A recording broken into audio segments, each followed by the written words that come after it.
So what's the must-have by date? Begin with the end in mind is the title of this particular segment, and it's all about working backwards from a date. If you're tracking that power usage, cooling usage, the raised floor utilization over time in rack units and square footage, you get an idea of how far out are we going to go before we're up against a wall. And then one of two things has to occur. You either begin to consolidate and reduce the equipment footprint and load, or you convince somebody it's time to build a data center. Or we need to expand and get some redundancy because we're running an active BCDR approach when we could be going active because we need that app to be on all the time, no matter what. When you start out looking at your resources, you never want to go over 80% of your power equipment. That's pretty standard. Cooling capacity, everybody's different how many units they want redundant. Most folks are okay with one cooling unit redundant. A lot want two. This begins to eat into your efficiency and raises your electric bill unless you have one of them shut off or in standby, which some of the cooling systems out there have the ability to auto-rotate that out. And of course your floor space that we talked about, what's your growth look like. But you got to figure out what that date is and work backwards and make sure that you don't let yourself get painted into a corner where you don't have enough time to build what the company needs to continue. Sometimes you've got to be the bigger person. You've got to reach across that aisle and go to these IT meetings. Hey, manager of the server team, I want to come visit your meeting. I'd like to talk about what my concerns are about how I can support you. I want to support you better. I want to make sure that we're working together. Never start that conversation with, you guys are killing me. You're rolling stuff in on the floor. I can't get enough power to you. You never talk to me. You're terrible. Can't stand it. Be the bigger person. Go to their team meetings. Be there to help everybody be successful. Your role in life is to make sure that the company is successful and they carry on and they have the capacity to continue to grow, right? We're all there because someone hired us to help them make money. That's the bottom line, right? Lifecycle management is typically 3-4 years. And those discussions of when do you feel like things are going to rotate out also get into budget discussions, they get into timeline discussions, and it lets you do a lot better planning. And when budget time does show up, well, you want to be sitting in their office. You want to know what they're planning on buying in the next year. Life cycle 2 or 3 years is really typical.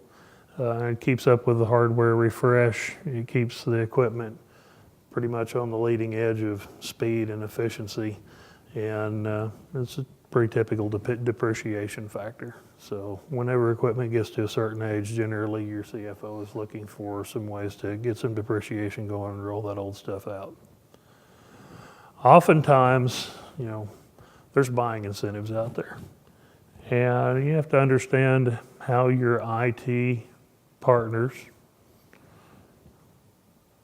go about buying equipment and what it means to them in the negotiation and what that negotiation means to the company.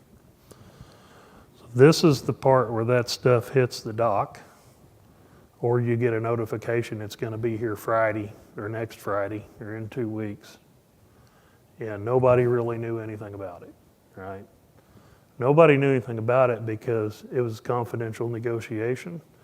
The way that works is you can have 2, 3, 4 different equipment vendors, and they all want to sell that box. And they keep giving a little better deal and a little better deal. And the folks that are buying, well, I can do this, but what can you do that's any better? And they'll get down to the 11th hour, finally make the deal. But you know what? In order for that sale to go through, you got to take it by Friday because I've got to have it on this month's sales quota.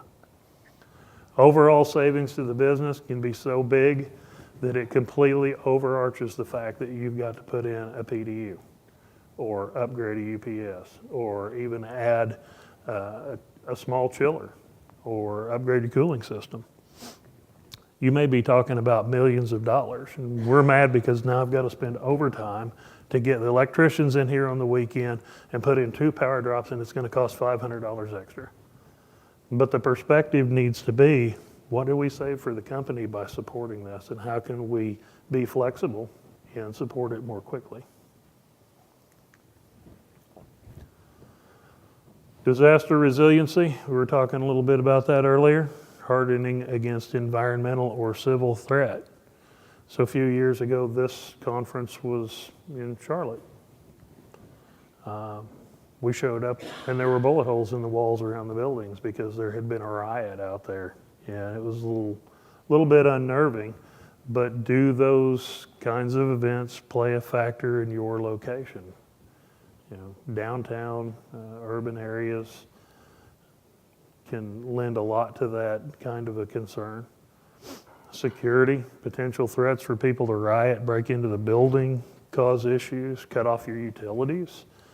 You can get folks out there that set fire to things that ultimately take substations offline. They set a brush fire, I think it was in Idaho, outside of an electrical substation, and it got hot enough that one of the transformers in it exploded and it took power offline for a few days. If you don't have good ways of determining this, there are third-party people that will come in and they'll do security threat assessments for you, and they'll look at proximity to rail, approaches to airports, hate groups that may be in a given area.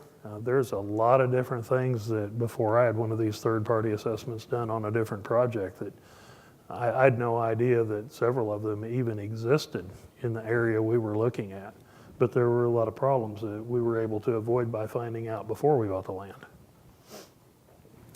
Value engineering, or cutting. When you're looking at what can be altered or reduced or approached differently, your contractors are the people that can help you figure that one out.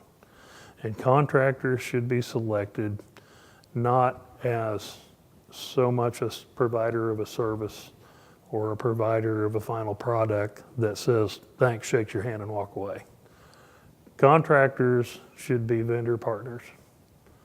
You need to select those folks based on their ability to give you important feedback, to help you do design in a way that minimizes cost of the project, and you can share in the savings so they get an incentive to do that. When you're setting up criteria for who do I want to be working on this data center, pick how much square foot that you'd like to have them have completed in the past, single project. I like 20,000 square feet.